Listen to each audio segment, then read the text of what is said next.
नमस्कार, मैं अभिषेक शर्मा हिंदी ज्ञान उर्मी में आपका स्वागत करता हूँ। सांवले सपनों की याद जाबिर हुसैन की रचना के साथ। जाबिर हुसैन हिंदी के प्रमुख गद्यकारों में गिने जाते हैं।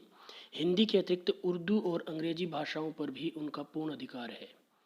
इनका जन्म बिहार राज्य के जिला नालंदा में नौनही राजगीर नामक गांव में सन 1945 में हुआ था। उनकी आरंभिक शिक्षा गांव की पाठशाला में हुई। जाबिर हुसैन मेधावी छात्र थे। उन्होंने एमए अंग्रेजी विषय में की। उसके बाद ये अंग्रेजी भाषा एवं साहित्य के प्राध्यापक रहे। इनकी रुचि अध्यापन कार्य के साथ साथ साहित्य एवं राजनीति में भी रही।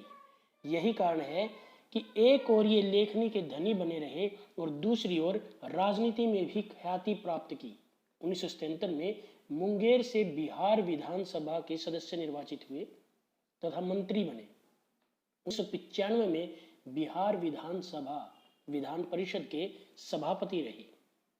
सांवले सपनों की याद 1987 में प्रसिद्ध पक्षी विज्ञानी सालिम अली की मृत्यु के तुरंत पश्चात डायरी शैली में लिखा गया एक संस्मरण है।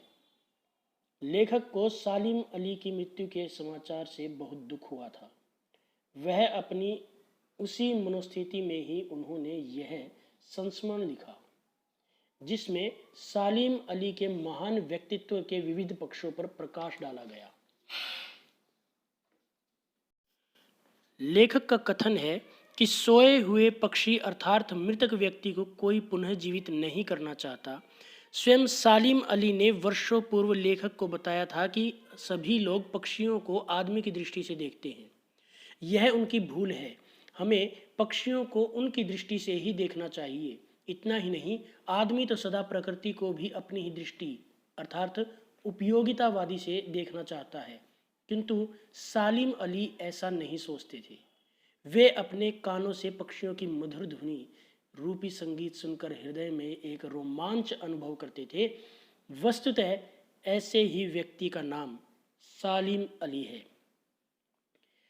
लेखक श्री कृष्ण के जीवन और उनकी लीलाओं को स्मरण करता है कि न जाने कब श्री कृष्ण ने वृंदावन में अपनी शरारतों से वहां के लोगों का मन मोह लिया था।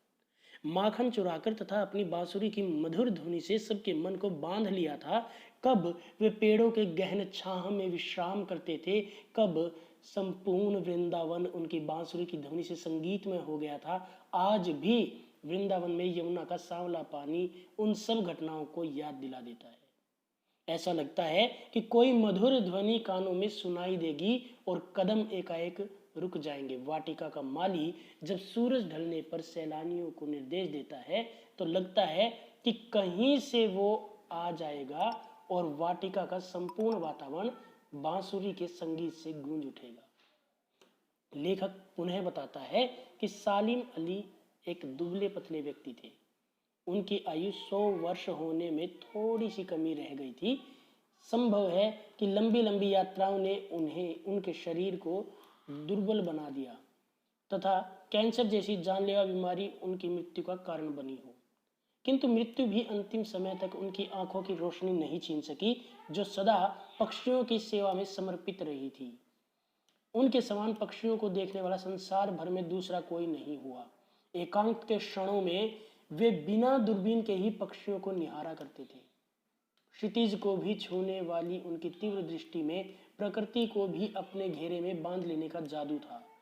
वे प्रकृति से प्रभावित होने की अपेक्षा प्रकृति को ही प्रभावित करने वाले प्रभावशाली व्यक्तित्व के धनी थे। उनके लिए प्रकृति एक रहस्य, दूर तक फैली हुई दुनिया थी। उन्होंने बड़े प्रयास से यह दुनिया अपने लिए बनाई थी। इस दुनिया के निर्माण में उनकी पत्नी तहमीना का बहुत बड़ा सहयोग है। सालिम अली ने अपने अनुभवों के आधार पर तत्कालीन प्रधानमंत्री चौधरी चरण सिंह के सामने केरल की साइलेंट वैली के पर्यावरण को बचाने का सुझाव रखा था। उसे सुनकर प्रधानमंत्री की आंखें भी नम हो गई थी। सालिम अली की मृत्यु के पश्चात ऐसा कोई नहीं है जो सौंधी मिट्टी पर फसलों की रक्षा कर एक नए भारत का निर्माण कर और हिमालय व लद्दाख जैसी बर्फीली जमीन में रहने वाले पक्षियों को सुरक्षा कर सके। सालिम अली ने अपनी आत्मकथा का नाम भी फॉल ऑफ अ स्पैरो रखा। उन्होंने डीएच लॉरेंस के जीवन का उदाहरण देते हुए बताया कि आदमी को आदमी की अपेक्षा प्राकृतिक उपादान, पक्षी, पशु आदि भली भांति पहचान लेते हैं। लॉरेंस की पत्नी ने कहा कि मेरे पति को मुझसे कहीं अधिक हमारी छत पर बैठने वाली गुरैया जानती है।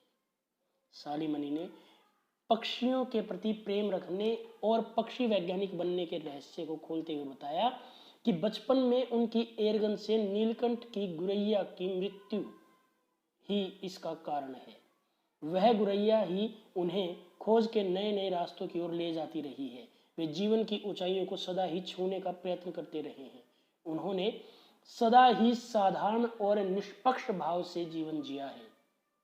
सालिम अली प्रकृति की दुनिया में सागर के समान विशाल और अथाह व्यक्तित्व वाले इंसान थे, जो उन्हें भली भांति जानता और समझता है।